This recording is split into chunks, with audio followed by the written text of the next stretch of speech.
भागवत गीता का 8वां अध्याय अक्षर ब्रह्मा योग के नाम से जाना जाता है। इस अध्याय में श्री कृष्ण ने अर्जुन के कई प्रश्नों के उत्तर दिए हैं, जो जीवन, मृत्यु, आत्मा और ब्रह्मा के संबंध में है।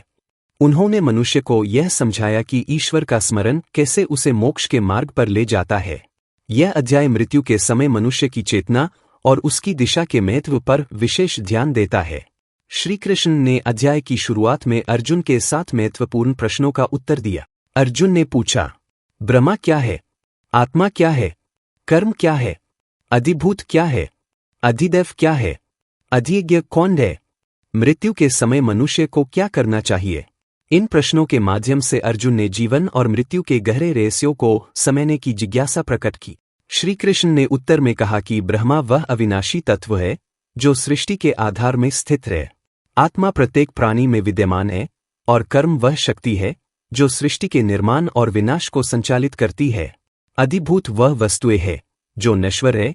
अधिदैव वह देवता है जो सृष्टि का संचालन करते हैं और अधियज्ञ वही भगवान है जो प्रत्येक यज्ञ और पूजा के केंद्र में है। इसके बाद श्री कृष्ण ने बताया कि मृत्यु के समय मनुष्य की चेतना और स्मरण का महत्व क्या है।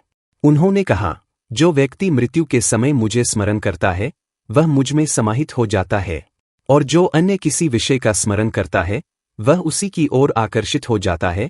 यह हमें सिखाता है कि हमारे विचार और स्मरण का प्रभाव हमारे अगले जन्म और जीवन पर पड़ता है।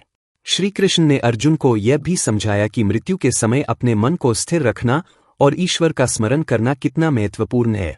उन्होंने कहा, हे अर्जुन, जो व्यक्ति मृत्यु के समय अपने मन और प्राण को मेरे स्वरूप में स्थिर करता है वह निश्चित रूप से मेरे धाम को प्राप्त करता है। यह संदेश हमें यह प्रेरणा देता है कि हमें अपने जीवन के हर क्षण को ईश्वर की भक्ति और ध्यान में बिताना चाहिए ताकि मृत्यु के समय हमारा मन ईश्वर में स्थित हो। उन्होंने योग और ध्यान की विधि का भी वर्णन किया जिसके माध्यम से मनुष्य अपने मन को स्थिर कर सकता है और ईश्वर की प्राप्ति कर सकता है। उन्होंने बताया कि ध्यान के माध्यम से मनुष्य अपने प्राण को आज्ञा चक्र में स्थिर कर सकता है और ओ का उच्चारण करते हुए अपने प्राण को भगवान के चरणों में समर्पित कर सकता है। यह विधि उसे मोक्ष के मार्ग पर ले जाती है। इसके साथ ही श्री कृष्ण ने 2 प्रकार के मार्गों का वर्णन किया।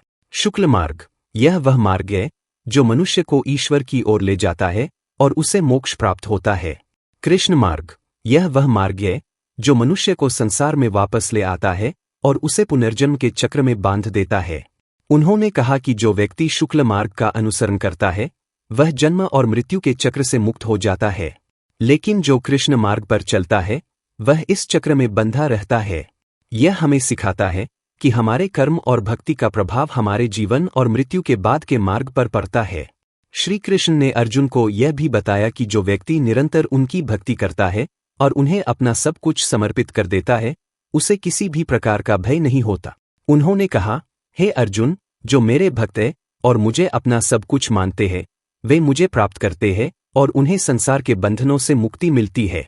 अध्याय के अंत में श्री कृष्ण ने कहा, हे अर्जुन, जो व्यक्ति इस ज्ञान को समझता है और इसे अपने जीवन में लागू करता है वह मेरे धाम को प्राप्त करता है और उसे इस संसार में कभी पुनर्जन्म नहीं लेना पड़ता।